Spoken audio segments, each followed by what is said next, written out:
ദൈവനാമത്തിന് മഹത്വമുണ്ടാകട്ടെ. ഈ ആഴ്ചയിലെ തിരുവചന ധ്യാനത്തിനായി ഒരു വേദഭാഗം ഞാൻ വായിക്കുകയാണ്. 2 കൊരിന്ത്യർ 10 അധ്യായം 3 മുതൽ 6 വരെയുള്ള വാക്യങ്ങൾ. ഞങ്ങൾ ജഡത്തിൽ സഞ്ചരിക്കുന്നവർ എങ്കിലും ജഡപ്രകാരം പോരാടുന്നില്ല. ഞങ്ങളുടെ പോരിൻ്റെ ആയുധങ്ങളോ ജഡികങ്ങൾ അല്ല, കോട്ടകളെ ഇടിപ്പാൻ ദൈവസന്നിധിയിൽ ശക്തിയുള്ളവ തന്നെ. അവയാൽ ഞങ്ങൾ സങ്കല്പങ്ങളും ദൈവത്തിൻ്റെ പരിജ്ഞാനത്തിന് വിരോധമായി പൊങ്ങുന്ന എല്ലാ ഉയർച്ചയും ഇടിച്ചു കളഞ്ഞ് ഏതു വിചാരത്തെയും ക്രിസ്തുവിനോടുള്ള അനുസരണത്തിനായിട്ട് പിടിച്ചടക്കി നിങ്ങളുടെ അനുസരണം തികഞ്ഞു വരുമ്പോൾ എല്ലാ അനുസരണക്കേടിനും പ്രതികാരം ചെയ്യുവാൻ ഒരുങ്ങിയിരിക്കുന്നു. നാം വായിച്ച ഭാഗത്തിൻ്റെ പശ്ചാത്തലം ഒന്ന് ചുരുക്കി പറയട്ടെ. അപ്പോസ്തലനായ പൗലോസിൻ്റെ അസാന്നിധ്യത്തിൽ കൊരിന്ത്യ സഭയിൽ ചില ദുരുപദേഷ്ടാക്കന്മാരുണ്ടായി. അവർ പൗലോസിനെതിരെ ദുഷ്പ്രചരണം നടത്തി. പ്രത്യേകിച്ച് പൗലോസിനെ വ്യക്തിപരമായി കുറച്ച് കാണിക്കുന്ന ഒരു നിലപാട് അവർക്കുണ്ടായിരുന്നു. ഉദാഹരണത്തിന് 10 വാക്യത്തിൽ നമ്മൾ വായിക്കുന്നത്, അവൻ്റെ ലേഖനങ്ങൾ ഘനവും ഊറ്റവും ഉള്ളവ തന്നെ, ശരീരസന്നിധിയോ ബലഹീനവും വാക്ക് നിന്ദ്യവുമത്രേ എന്ന് ചിലർ പറയുന്നുവല്ലോ. ഇവിടെ പൗലോസിൻ്റെ ശാരീരിക പ്രത്യേകതകളെ ചൂണ്ടിക്കാട്ടി അവനെ വില കുറച്ച് കാണിക്കുകയാണ് അവർ ചെയ്തത്. ഈ ദുരുപദേഷ്ടാക്കന്മാർക്കെതിരെ പൗലോസ് പോരാടുന്നതാണ് നാം വായിച്ച വേദഭാഗത്തിൻ്റെ പശ്ചാത്തലം. എന്നാൽ ഇവർക്കെതിരെയുള്ള പോരാട്ടത്തിൽ പൗലോസും കൂടെയുള്ള അപ്പോസ്തലന്മാരും ഉപയോഗിക്കുന്ന ആയുധങ്ങൾ ജഡികമല്ല. നമുക്കറിയാം, പണ്ട് യുദ്ധത്തിൽ അമ്പും വില്ലും വാളും കുന്തവുമൊക്കെ ഉപയോഗിച്ചാണ് യുദ്ധം ചെയ്തിരുന്നത്. ഇന്ന് അവയുടെ സ്ഥാനത്ത് യന്ത്രത്തോക്കുകളും മിസൈലുകളും സ്മാർട്ട് ബോംബുകളുമൊക്കെ വന്നു കഴിഞ്ഞു. എന്നാൽ ഇത്തരത്തിലുള്ള ആയുധങ്ങൾ കൂടാതെ മറ്റു ചില ആയുധങ്ങളും ആധുനിക കാലത്ത് യുദ്ധത്തിനായി ഉപയോഗിക്കുന്നുണ്ട്. അടുത്തിടെ ഇന്ത്യൻ എയർഫോഴ്സിലെ ഒരു ഉദ്യോഗസ്ഥൻ എഴുതിയ ഒരു ലേഖനം ഞാൻ വായിക്കാനിടയായി. അദ്ദേഹം പറയുന്നത്, യുദ്ധം ജയിക്കുകയോ തോൽക്കുകയോ ചെയ്യുന്നത് ഇലക്ട്രോ കാന്തിക മണ്ഡലത്തിലാണ്.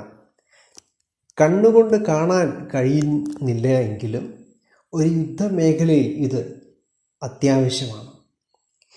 ഈ അദൃശ്യ മണ്ഡലത്തിൽ വെടിയുണ്ടകൾക്കും ബോംബുകൾക്കും പകരം ഊർജവും വിവരങ്ങളും ഉപയോഗിച്ചാണ് പരസ്പരമുള്ള പോരാട്ടം നടക്കുന്നത്.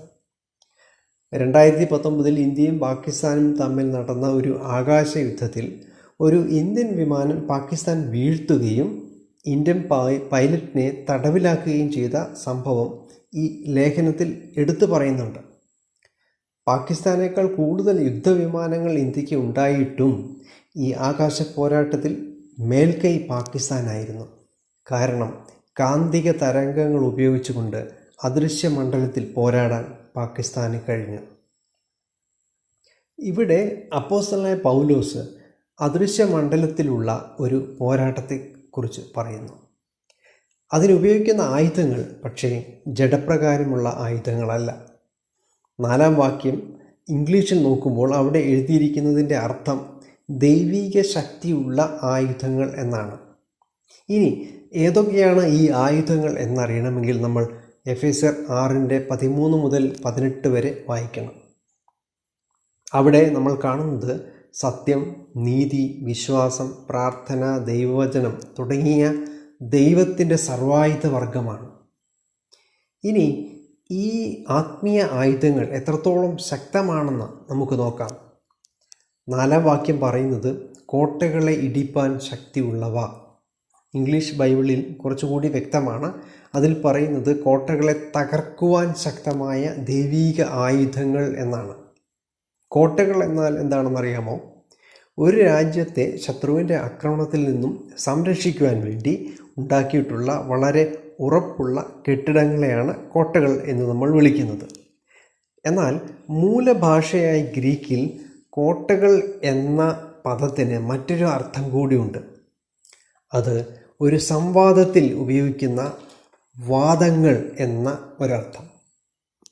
നമുക്കറിയാം, കൊരിന്ത് എന്ന സ്ഥലം തത്വജ്ഞാനത്തിന് പേരുകേട്ട സ്ഥലമാണ്.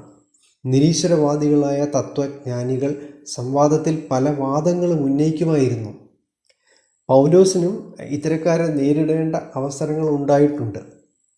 അതുകൊണ്ട് പൗലോസ് പറയുന്നത് ക്രിസ്തുവിൻ്റെ സുവിശേഷത്തിനെതിരെ തത്വജ്ഞാനികൾ ഉയർത്തുന്ന വാദങ്ങളെ തകർക്കുവാൻ ശക്തമായ ആയുധങ്ങളാണ് ഞങ്ങൾക്കുള്ളത് എന്നാണ്. പ്രിയപ്പെട്ടവരെ, അടുത്തിടെ ഒരു സുവിശേഷ വേലക്കാരൻ എന്നോട് ഒരു അനുഭവം പറഞ്ഞത് ഞാൻ നിങ്ങളോട് പറയുകയാണ്. അദ്ദേഹം ഒരു കമ്മ്യൂണിസ്റ്റുകാരനോട് സുവിശേഷം പറഞ്ഞു. ആ കമ്മ്യൂണിസ്റ്റുകാരൻ വളരെ അറിവുള്ള ആളായിരുന്നു. അതുകൊണ്ട് സംസാരമധ്യേ ഈ സുവിശേഷ വേലക്കാരനോട് അദ്ദേഹം പല ചോദ്യങ്ങളും വാദങ്ങളും ഒക്കെ ഉന്നയിച്ചു. എന്നാൽ ആ വാദങ്ങളെ കാര്യമായി ഗൗനിക്കാതെ ഈ സുവിശേഷകൻ അയാളോട് സുവിശേഷം വ്യക്തമായി പറഞ്ഞു.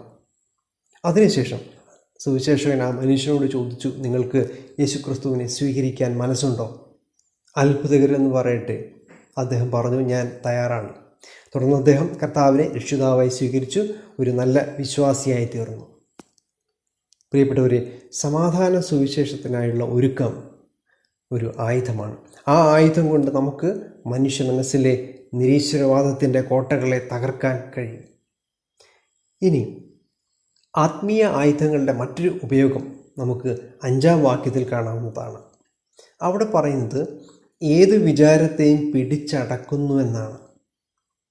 നമുക്കറിയാം, ഒരു യുദ്ധ വിജയത്തിൽ പിടിച്ചടക്കലുകളുണ്ട്.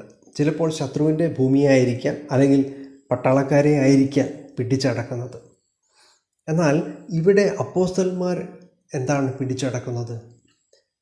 അത് ദൈവത്തിൻ്റെ പരിജ്ഞാനത്തിനെതിരെ, ദൈവീക പ്രമാണങ്ങൾക്കെതിരെ നമ്മുടെ മനസ്സിൽ ഉയർന്നു വരുന്ന ചിന്തകളെയാണ്. ഇവിടെ അപ്പോസ്തലൻ പറയുന്നത് ഏത് വിചാരത്തെയും ക്രിസ്തുവിനോടുള്ള അനുസരണത്തിനായിട്ട് പിടിച്ചടക്കിയെന്നാണ്. ഒരു യുദ്ധത്തിൽ പോരാടുന്ന പട്ടാളക്കാർ കീഴടക്കലുകൾ നടത്തുന്നത് ആരെ അനുസരിച്ചിട്ടാണെന്നറിയാമോ? അവരുടെ പട്ടാള മേധാവിയുടെ വാക്കുകൾ അനുസരിച്ചിട്ടാണ് അവർ അങ്ങനെ ചെയ്യുന്നത്. അതുപോലെ ഇവിടെ ആത്മീയ പോരിൽ ഏർപ്പെട്ടിരിക്കുന്ന അപ്പോസ്തലന്മാർ തങ്ങളുടെ നായകനായിരിക്കുന്ന ക്രിസ്തുവിൻ്റെ വാക്കുകൾ അനുസരിച്ചാണ് വിചാരങ്ങളെ കീഴടക്കുന്നത്. പ്രിയ സഹോദരങ്ങളെ, ആത്മീയ പോരാട്ടം നടത്തുന്ന നമുക്ക് ഒരു നേതാവുണ്ട്, കർത്താവായ യേശു. അവൻ നമുക്ക് പല കൽപ്പനകൾ തന്നിട്ടുണ്ട്. ഉദാഹരണത്തിന്, നാളെയെക്കുറിച്ച് വിചാരപ്പെടരുത്, മോഹിക്കരുത്, താഴ്മ ധരിക്കുക. എന്നാൽ നമ്മുടെ മനസ്സാകുന്ന യുദ്ധക്കളത്തിൽ ദൈവിക വിരുദ്ധമായ വിചാരങ്ങൾ പലപ്പോഴും ഉണ്ടാകാറുണ്ട്. ഉദാഹരണത്തിന്, വിചാരപ്പെടൽ, മോഹം, അഹംഭാവം തുടങ്ങിയ ചിന്തകൾ. എന്നാൽ നമ്മുടെ സൈന്യാധിപനായ യേശു ക്രിസ്തുവിനെ അനുസരിച്ചുകൊണ്ട് ഇത്തരം വിചാരങ്ങളെ നാം പിടിച്ചടക്കണം. ജഡത്തിൽ വസിക്കുന്നിടത്തോളം നമുക്ക് അവയെ പൂർണ്ണമായി തകർക്കാൻ കഴിയില്ല. പക്ഷേ നാം അവയെ പിടിച്ചടക്കണം, അടക്കി നിർത്തണം. അതിനായി ജഡീകമായ ആയുധങ്ങളല്ല, പ്രാർത്ഥനയും വിശ്വാസവും പോലെയുള്ള ആത്മീക ആയുധങ്ങളാണ് നാം ഉപയോഗിക്കേണ്ടത്. പ്രിയപ്പെട്ടവരെ, നാം കേട്ടുകൊണ്ടിരുന്നത് ദൈവിക ആയുധങ്ങളെ പറ്റിയാണ്.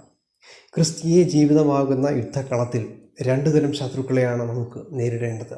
ഒന്ന്, പുറത്തുള്ളവർ. അതിനൊരു ഉദാഹരണമാണ് അപ്പോസ്തലന്മാരുടെ എതിരാളികളായിരുന്ന ദുരുപദേഷ്ടാക്കന്മാരും അവരുയർത്തിയ ആരോപണങ്ങളും. എന്നാൽ എതിരാളികൾ ഉപയോഗിച്ച തരത്തിലുള്ള ജഡത്തിൻ്റെ ആയുധങ്ങളല്ല അപ്പോസ്തലന്മാർ ഉപയോഗിച്ചത്, മറിച്ച് ദൈവിക ആയുധങ്ങളാണ്. നമ്മുടെ രണ്ടാമത്തെ ശത്രുക്കൾ പുറത്തു നിന്നല്ല, നമ്മുടെ ഉള്ളിൽ നിന്ന് തന്നെയുള്ളവ അവയാണ്. ദൈവത്തിൻ്റെ ജ്ഞാനത്തിനെതിരെ ഉയർന്നു വരുന്ന ചിന്തകളെ ജയിക്കാനായി ആത്മീയ ആയുധങ്ങളായ വിശ്വാസവും പ്രാർത്ഥനയും ദൈവവചനമാകുന്ന ആത്മാവിൻ്റെ വാളും നാം ഉപയോഗിക്കണം. അങ്ങനെ ആത്മീയ യുദ്ധത്തിൽ പോരാടുന്ന ഒരു ക്രിസ്തീയ പോരാളി എന്ന നിലയിൽ വിജയിക്കുവാൻ ദൈവം നമ്മെ സഹായിക്കട്ടെ എന്ന് ആശംസിച്ചുകൊണ്ട് ഞാൻ നിർത്തുന്നു. ദൈവനാമം എന്നും എന്നേക്കും വാഴ്ത്തപ്പെടുമാറാകട്ടെ. ആമേൻ.